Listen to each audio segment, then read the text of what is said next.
Why should we pray for our loved ones who left this world? So there is a hadith by the Prophet Muhammad sallallahu alaihi wasallam. Of course, he said, إذا مات ابن آدم انقطع عنه عمله إلا من ثلاث علم ينتفع به أو صدقة جارية أو ولد صالح يدعو له. So what does that mean? It means if the son of Adam dies, their deeds are going to be discontinued, except for three. Ongoing knowledge that basically benefits everyone and the rewards continue to be reaped, or a righteous child that prays for them, or what was it again? Or ongoing charity. So, why do we need to pray for our loved ones? We pray for our loved ones because that continues to give them rewards. Because remember, when you die, there is no longer any way you can rise in your level. So for example, let's say your level is 1, for example. Your level is 1. You die, you remain at that level. You'll always be level 1. But let's say someone righteous is praying for you. First of all, those that are righteous, their du'as are much stronger than those who aren't very righteous or in the middle and whatnot. Meaning, when you keep coming closer to Allah, your words mean a lot more. Your du'as mean a lot more. So, let's say someone righteous is praying for you. You're dead. Your level is 1. Your level will rise, but not because you rose it. You can't. It's over. It's discontinued. They are raising it for you. So that's why we pray for our loved ones. And also, let's not, because I've seen this a lot actually, and yes, even with, a little bit of Muslims who also say this.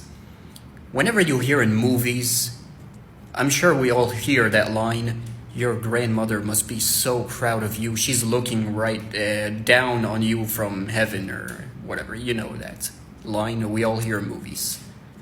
Don't believe these lines. I know it's emotional. It's obviously very relaxing to our souls to know that they are looking out for us and whatnot. But remember, as soon as you're in barzakh, your life is completely different. Nobody knows what it looks like. Only the deceased know what it looks like. And they do not know anything on what's going on in this world or with you. Does that mean they're not thinking of you? Definitely not. Why? Because your du'as actually reach them. They reach them. Because the rewards they get is from you. So they do know, but they don't know what's going on in this world with you. Anything. They don't know what tests you're going through. They don't know that you are thinking of them or talking to them, things like that. But they do know you're praying for them. So, we pray for them because it raises their level. Well, let's say, my loved one, I'm 100% sure they're in a very high level in Jannah. First of all, nobody knows because it's only for Allah's mercy, number 1. No matter how righteous you are, always remember this, no matter how righteous you are, you do not dictate if you're going to enter Jannah or even Firdaus A'la, which is the highest level of Jannah, not higher than any of it. Firdaus A'la is the highest, there's no higher than that. Or no, you don't dictate. Allah's mercy does. So that's number 1. Even if you are very righteous, again, Allah is the one that dictates. So, but let's say you're sure, inshallah, your loved one is in a very high level in Jannah because of their righteous deeds and they've done so much good in this world and whatnot. Then raise them higher. Why not raise them higher? What if the level 80? Raise them to 100. And how do you know 100 is the end? Raise them even more.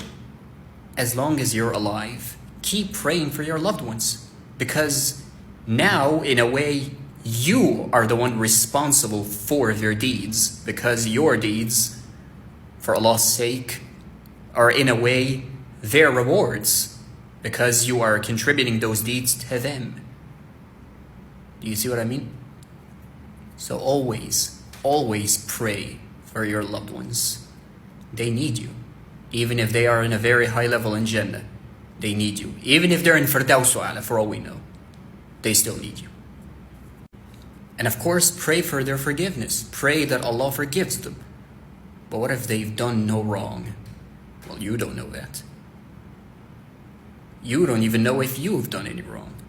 Because sometimes there are sins that we are obviously well aware of, and we ask Allah to forgive us. But there are sins that we actually don't even know we're doing. So always ask Allah to forgive you for the sins that you know and you don't know. Including the same for your loved ones. Even if they are alive, by the way, also pray for your loved ones in general. Even the ones that are alive. Because they do get rewards from that. Except the only difference is they are alive and their deeds are still continued because, well, they're alive. So what did I mean when I said, in a way, you are responsible for them now, more than ever, in fact? Let me give you a real life example, somewhat relevant to this, that isn't really the whole praying for your loved one. It's a little different, but you will see what I meant.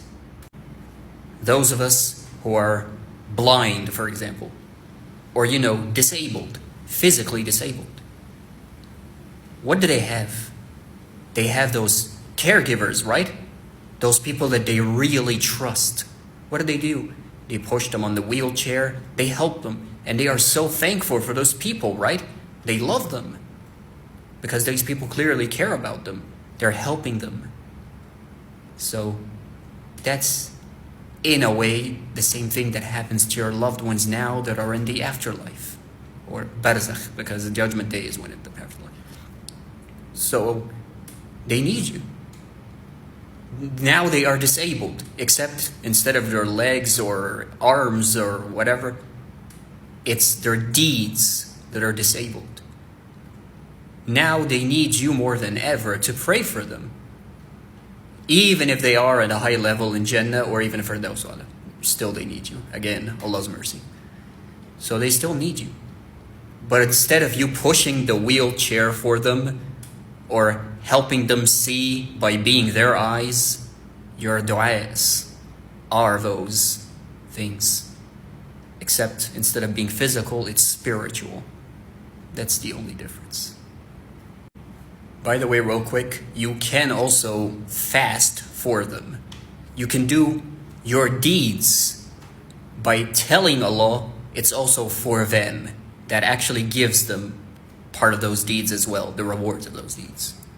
So keep that in mind. It's not just praying for them, oh Allah, please forgive them for their sins, please grant them a higher level in Jannah, or no, Allah, give them Firdaus A'la, not Jannah, or things like that. No. You can also fast for them. You can fast on their behalf. You can do good deeds on their behalf. Just mentioning them, because Allah knows your intentions, just remembering them as you're doing a deed, that actually also becomes, in a way, their deed. So do you see how what I meant? In a way, you are more responsible than ever for your loved ones. You are. See? SubhanAllah.